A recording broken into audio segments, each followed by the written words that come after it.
우리는 사도 바울이 성령의 이끄심에 따라 로마에 있는 성도들에게 보낸 이 서신을 지금 보고 있습니다.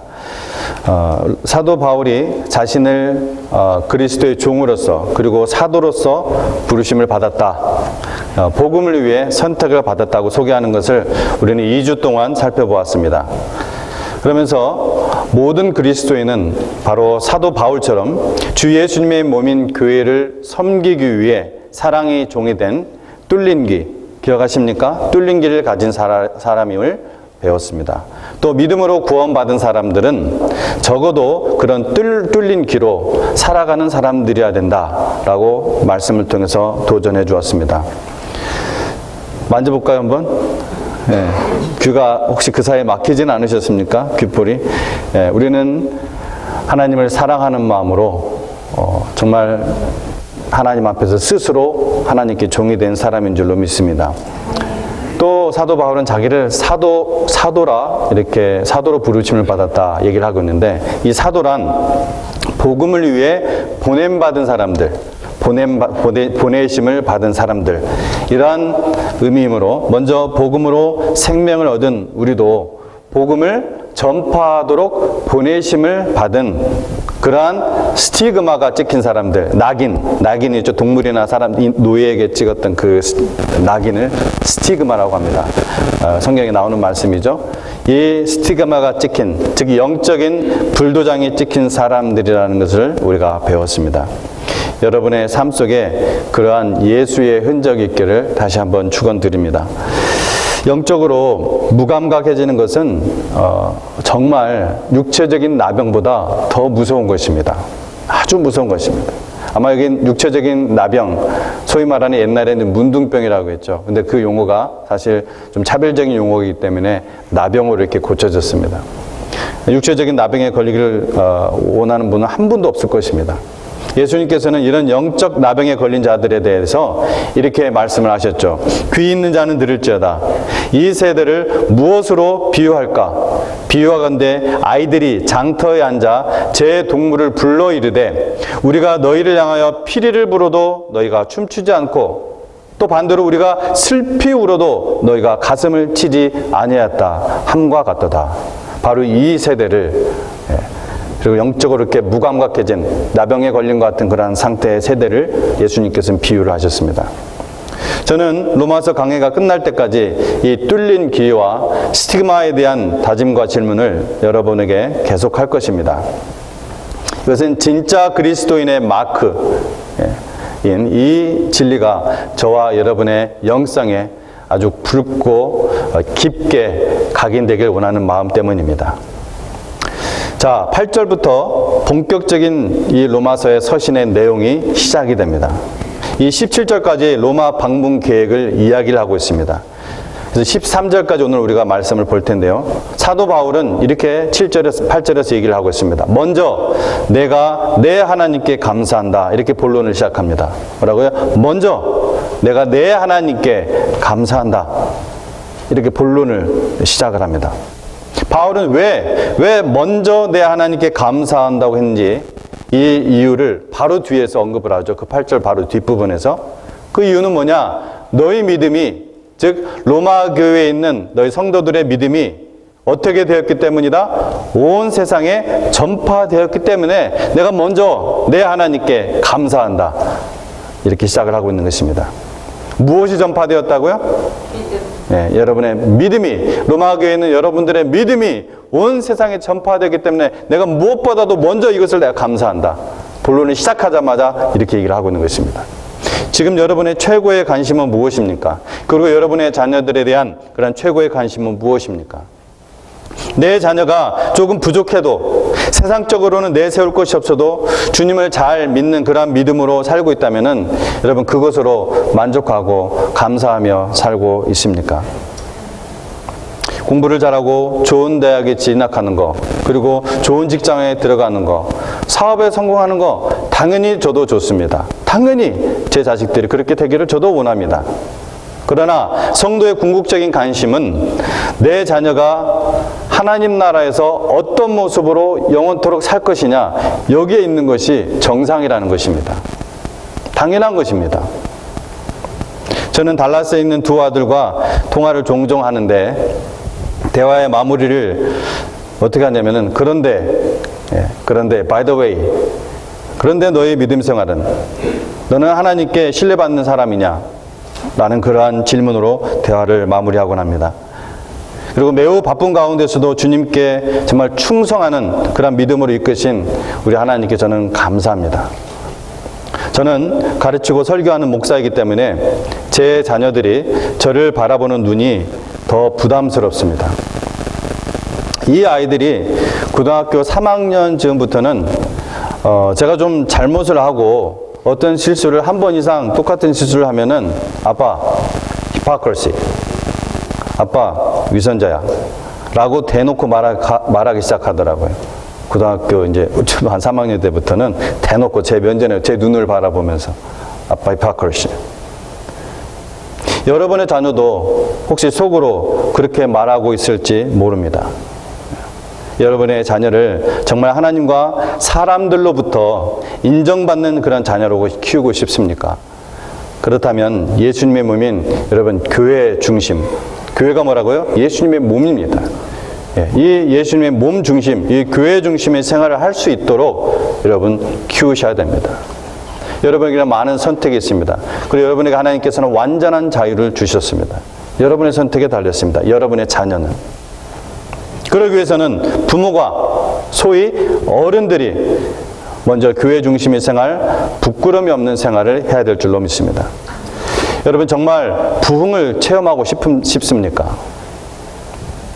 부흥이 무엇인지 모른다면은 여러분 가장 쉬운 방법은 사도행전을 보십시오. 여러분 사도행전을 읽으면서도 여러분의 심장이 힘차게 박동하지 않고 희열을 느끼지 못한다면은 여러분 영적으로 죽었거나 병든 사람입니다. 틀림없습니다. 저는 부흥을 갈망합니다.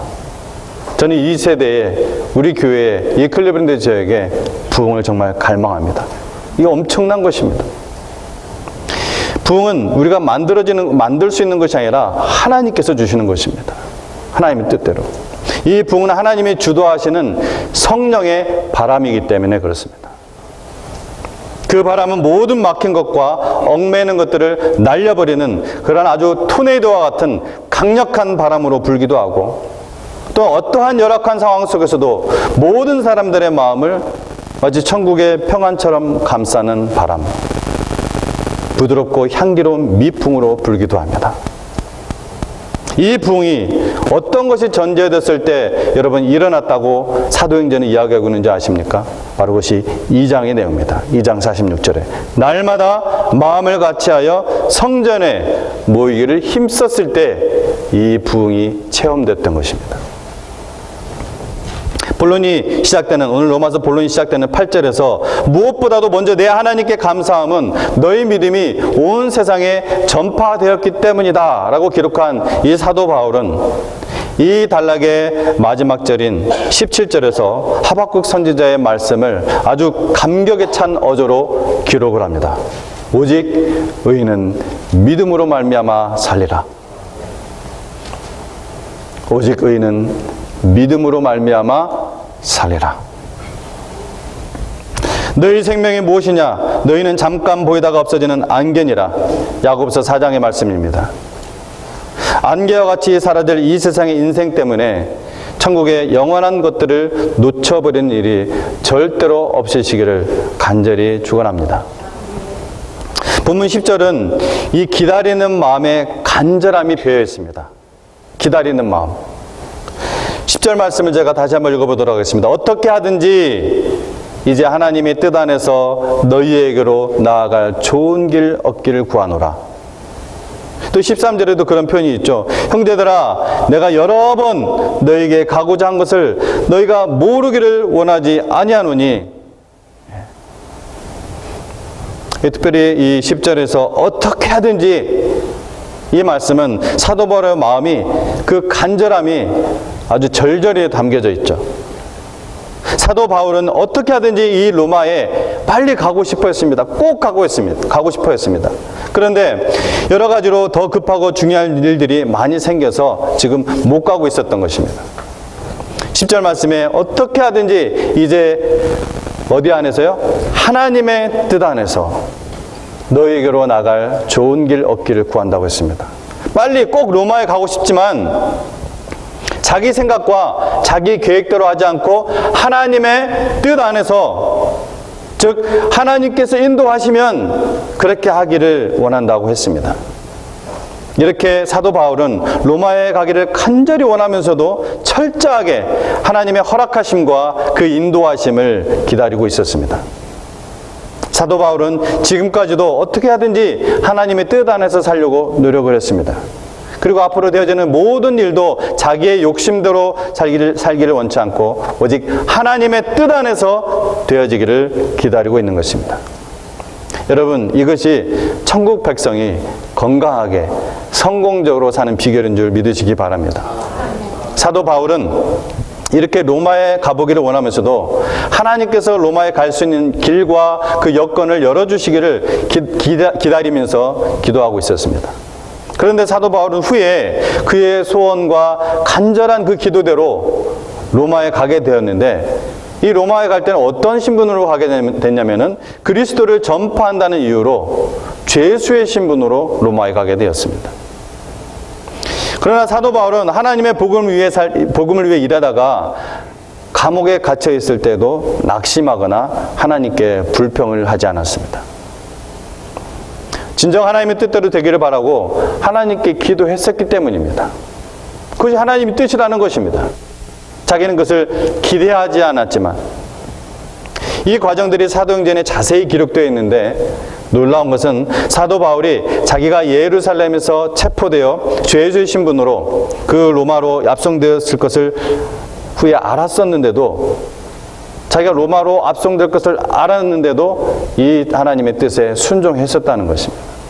그 말씀이 사도행전 20장 22절에서 24절, 여러분 로마서 바로 앞에 나오는데 제가 읽어보도록 하겠습니다. 사도행전 20장 22절에서 24절에 이렇게 나와 있습니다. 보라, 이제 나는 성령에 매여 예루살렘으로 가는데, 이 예루살렘에 가서 거기서 잡혀서 로마로 압송됩니다.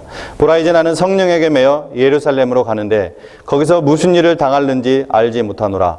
오직 성령이 각 성에서 내게 증언하여 결박과 환난이 나를 기다린다 하시나, 내가 달려갈 길과 주 예수께 받은 사명 곧 하나님의 은혜의 복음을 증언하는 일을 마치려 하면은 나의 생명조차 조금도 귀한 것으로 여기지 아니하노라.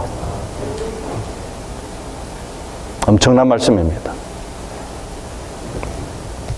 다시 한번 제가 정리를 하면서 우리의 소원이, 여러분의 기대하는 것이 하나님의 뜻 안에서 이루어지는 원리를 우리 한번 살펴보도록 하겠습니다. 첫 번째, 사도 바울은 로마에 속히 꼭 가보기를 원했습니다. 이것은 사도 바울의 간절한 염원이었습니다. 두 번째, 그러나 그는 이 소원이 하나님의 뜻 안에서 하나님의 방법대로 실현되기를 원했습니다. 셋째, 그리고 하나 더 중요한 것이 있는데, 기도하고 나머지는 하나님께서 어떻게 인도하시든지 그것에 순종하고 맡겼다는 것입니다. 이것이 우리의 소원이 하나님의 뜻 안에서 이루어지는 원리라는 것입니다. 사도 바울이 로마에 복음 전하러 갈 때 죄수의 신분으로 갈 계획을 세운 것이 아닙니다. 내가 죄수의 신분으로 가야지 이렇게 갈 계획을 세운 것이 아니에요. 아무리 믿음이 좋고 지혜로운 사람이라 할지라도 누가 그런 계획을 세울 수가 있겠습니까? 어떤 선교사님이 그런 계획을 세울 수가 있겠습니까? 내가 죄인으로 들어가야지, 내가 감옥에 갇혀야지, 이런 계획으로 갈 수가 있겠습니까? 또 죄수로 가는 것이 어떻게 복음 전파에 도움이 되겠는가? 우리의 이런 합리적인 생각으로는 불가능합니다. 죄인이 어떻게 하나님의 진리를 전할 수 있나? 이 합리적인 생각으로는 불가능하다는 거예요. 이것은 하나님의 섭리와 하나님의 지혜입니다. 여러분, 가장 흉악한 죄인들만 지는 이 십자가의 그 사형이 온 인류를 구원하는 복음이 될 줄 누가 과연 상상이나 할 수 있었단 말입니까? 사탄도 이것을 상상할 수 없었을 텐데, 오직 하나님의 지혜로만, 하나님의 섭리로만 가능한 일입니다. 그러면 우리는 인생의 맑은 날이나 굳은 날이나 우리의 모든 것을 주관하시고 돌보시고 인도하시고 섭리하시는 그 하나님만 바라보며 나아가면 되는 겁니다. 여러분 믿습니까? 오직 믿는 자에게 능치 못하는 일이 없는 그런 능력이 주어지기를 다시 한번 축원드립니다. 여러분, 주님의 일 하다가 세상의 일 조금 손해 보았다고 이럴 수가 있나? 어떻게 하나님이 나한테 이럴 수가 있나? 하나님이란 말을 앞에다 안 붙이지만 그런 마음이 심중에 어느 구석에 있는 거예요. 어떻게 이럴 수가 있나? 하는 그런 마음을 가져서도 안 됩니다. 하나님께 전적으로 맡기며 감사할 수 있어야 됩니다. 제가 잠깐 여러분 한 스토리를 말씀드릴게요. 제가 아는 이야기, 제가 있었던 얘기. 달라스는 도넛 가게가 잘 됩니다. 그래서 이 한국 분들이 손재주가 좋잖아요. 뭘 맛있게 하거든요. 뭘 하면은. 그래서 한국 분들이 도넛 가게를 하면은 프랜차이즈가 아니더라도 장사가 잘 됩니다. 거의. 로케이션만 나쁘지 않으면 찾아와요. 맛있기 때문에. 한국 분들이 많이 하는 사업 중에 하나가 이제 도넛 가게입니다. 근데 이게 이제 오후 12시면은 모든 장사를 마칠 수가 있습니다. 그래서 적어도 1시면 딱 셔터문 내리고 갈 수가 있어요. 근데 그런 장점이 있긴 하지만 이 낮과 밤이 완전히 뒤바뀌는 생활을 해야 돼요. 그 대부분 쉬는 날이 1년에 한 번밖에 없습니다. 이 주일 장사가 수익이 크기 때문에 신자에게는 더 큰 어려움이 따르죠. 그래서 국려지책으로 도넛 가게를 하는 분들을 위해 오후 2시에 바로 그분들을 위해 예배를 드리는 교회들이 있습니다. 하지만 주일을 온전한 안식일의 정신으로 드리지 못하면 온전한 그런 영적인 안식과 하늘의 복은 경험할 수가 없습니다. 일단 예배 시간에 졸음이 와서 설교도 띄엄띄엄 듣게 되고 또 피곤하니까 성도들과 교제도 못하고 또 피곤하니까 예배 시간 마치면은 교회에서 뭐 봉사도 못하고 바로 그냥 집에 가기 바쁩니다. 정상적인 그런 온전한 주일을 드릴 수가 없죠. 그런데 어떤 도넛 가게 하는 분이 하나님 앞에서 큰 결심을 하고 내가 손해를 보더라도 주일날은 내가 장사를 안 하고 온전한 이 안식의 주일을 지키겠다 이런 결심을 했습니다. 당연히 몇 달 동안 손해를 보았을까요? 안 보았을까요? 손해를 보았습니다. 네, 막 마이너스도 되고. 당연히 몇 달 동안 손해를 보게 됐지만 하나님 앞에서 그분의 결심은 흔들리지 않았습니다. 내가 왜 처음부터 내가 손해를 보더라도 이 주일은 내가 문을 닫겠다. 하나님 앞에서. 그래서 시간이 흘러서 어떻게 됐냐면은 손님들이 가게의 시간표에 맞추기 시작했습니다. 손님들이. 시간이 흐르니까 이제 인식이 된 거예요. 결국 많이 떨어졌던 그 수익도 다 회복되었고 나중에는 다른 지역에 또 하나의 도넛 가게를 오픈하게 되었습니다. 똑같은 식으로. 그 교회 이제 담임 목사님은 얼마나 흥분이 됩니까? 담임 목사님은 다른 분들에게 이것이 큰 도넛 가게 하는 분들한테 도전이 될 것이라고 생각하고 이제 간증을 하게 했습니다. 그래서 어떤 교회에서 초청도 하게 되고 그 도넛 가게 하는 분들이 이제 있는 그 예배 시간에. 그런데 제가 잘 알고 지내는 제가 아니라 제가 잘 알고 지내는 목사님이 아시는 어떤 도넛 가게 하는 분이 그 간증을 듣고서 그분을 따라서 하게 됐습니다. 문을 닫은 거예요, 주일날. 그러다가 무려 6개월을 버티다가 다시 문을 열었다고 합니다, 주일날. 이제 그 목사님이, 제가 아는 그 목사님이 안타깝죠. 6개월 동안 버티는 것도 얼마나 여러분 큰일입니까? 굉장히 큰 손해를 감수한 거예요. 그 안타까워서 물어봤다고 합니다. 아니 6개월이나 버텼는데 좀만 더 좀 버텨보지 왜 다시 열었냐. 그러니까 하는 말이 아니 나도 그렇게 하면 하나님께서 장사도 잘 되게 해주시고 또 하나의 가게도 열어주실 것을 기대했는데 아무리 기다려도 그런 기미가 보이지 않아서 아무래도 나는 이 길이 아닌 것 같다 생각이 되어 다시 문을 열었다는 것입니다. 똑같이 주일날 문을 닫은 것 같지만 이 동기가 다르죠.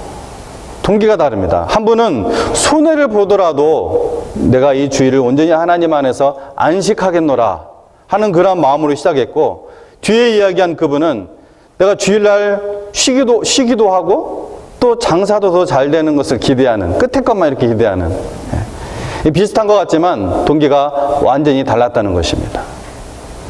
그러니까 하나님도 어떻게 해요? 다르게 다루시죠. 당연히.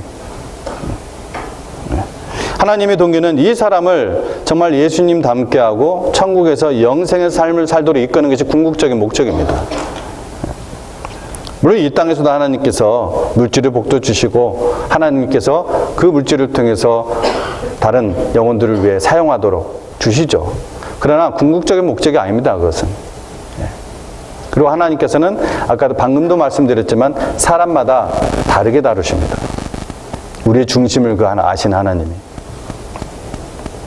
그러므로 10절 말씀을 따라서 우리의 소망을 이렇게 기도합시다. 10절 말씀에 있는 말씀을 따라서 우리가 로마서 1장 10절 읽었죠. 자, 한번 저를 따라서 한번 또 해보시기 바랍니다. 저를 따라서 10절 말씀에 있는 말을 제가 그대로 여러분하고 같이 하는 거예요. 저를 보시면 됩니다. 저만 보면 되니까. 어떻게 하든지 이제 한 번 더. 어떻게 하든지 이제 하나님의 뜻 안에서 얻기를 구하노라. 아멘. 그러시기 바랍니다. 그러면 이 사도 바울이 왜 무엇 때문에 그렇게도 간절히 로마에 가기를 원했을까? 11절 말씀을 제가 읽도록 하겠습니다. 한번 같이 읽어볼까요? 성경에 계신 분들 11절 말씀.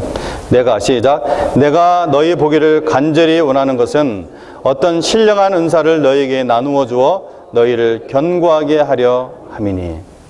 지금 사도 바울은 무엇을 얻고 무엇을 챙기고 또 자기의 실력을 쌓기 위해서 가고 싶어 하는 것이 아닙니다. 사도 바울은 오직 세계의 중심지인 이 로마에 가서 복음을 전하면 그 세계의 중심지에서 온 세계로 복음이 효과적으로 퍼져나갈 수 있겠다는 그 생각 때문에 하루라도 빨리 로마에 가서 복음을 전하고 싶어 했습니다. 여러분, 저와 여러분의 이 세상에서의 vocation 말고 vocation, V-A-C-A-T-I-O-N, 방학 말고 휴가 말고 vocation, 직업, V-O-C-A-T-I-O-N. 이 세상에서의 vocation은 달라도 콜링은 모두 같습니다. 직업은 달라도 콜링은 다 같단 말이에요. 뭐냐? 가장 큰 계명의 심장을 가지고 가장 큰 사명을 수행하는 사람들이라는 것입니다. 여러분, 그게 어디에 나와 있어요? 주보에 항상 나와 있습니다. 우리의 가고 오는 것이 바로 그런 동기와 목적이 될 때 하나님이 기뻐하시고 또한 복을 주시는 줄로 믿습니다. 오늘 영미자매가 우리 오늘 이 예배 아마 마지막 당분간은 마지막 예배일 텐데 그 모든 가고 오는 것이 하나님께서 그렇게 이끄실 줄로 믿습니다. 근데 지금 사도 바울은 여건이 허락되지 않아서 못 가고 있었죠. 그런데 로마 교회가 생겼다는 소식을 듣겠습니다. 로마에 교회가 생겼다는 그런 소식을 듣게 되었어요. 여기저기서 예수님을 믿다가 핍박을 받고 모여든 그 사람들에 의해서 자생적으로 로마에 교회가 생기게 됐습니다. 이 소식을 들은 사도 바울은 너무나 흥분했습니다. 너무나 좋고 너무나 감사했습니다. 하나님의 교회가 생겼다니, 그 로마에 드디어 이제 온 세계로 주님의 복음이 증거되면 되는구나. 그런데 중요한 거 뭡니까? 세계로 복음을 전파되는 그곳에 하나님의 말씀이 잘 가르쳐져야 되잖아요. 이단적인 것을 가르침이 있다든지 잘못 가르쳐지면 어떻게 됩니까? 그런 교회들이 또 나올 수가 있잖아요. 그러니까 사도 바울은 이제는 정말 더더욱 가고 싶은 거예요. 그래서 이렇게 얘기하는 겁니다. 내가 너희 보기를 간절히 원하는 것은 어떤 신령한 은사를 너에게 나누어 주어 너희를 어떻게 견고하게 하렵니다. 여러분, 이곳에 이 로마에 있는 그 교회에 있는 분들은 이 갈급한 심령으로 열심히 모이긴 했지만 하나님의 복음에 대해서, 하나님의 말씀에 대해서 잘 알지 못했습니다. 체계적으로 배우지를 못했습니다. 왜냐하면 말씀을 가르치는 그러한 사역자가 없었기 때문입니다.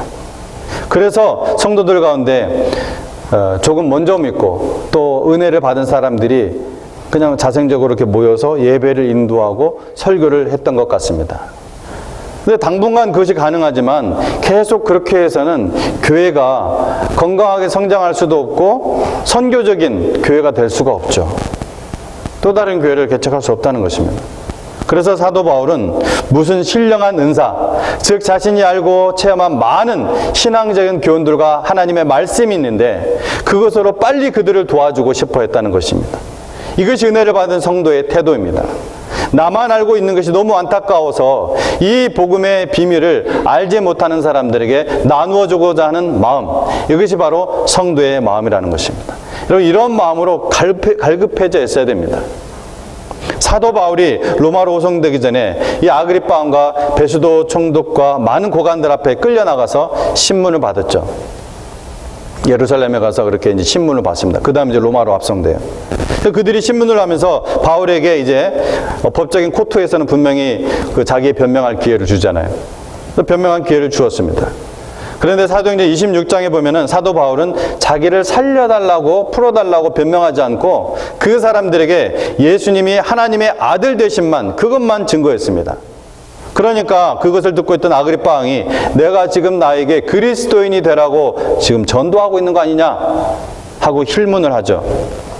그때 사도 바울은 뭐라고 얘기합니까? 아닙니다 한 것이 아니라 당신뿐만 아니라 오늘 이 자리에 모이는 모든 사람들이 이렇게 결박당한 것 외에는 다 나와 같이 되기를 하나님께 원한다. 엄청난 말을 합니다.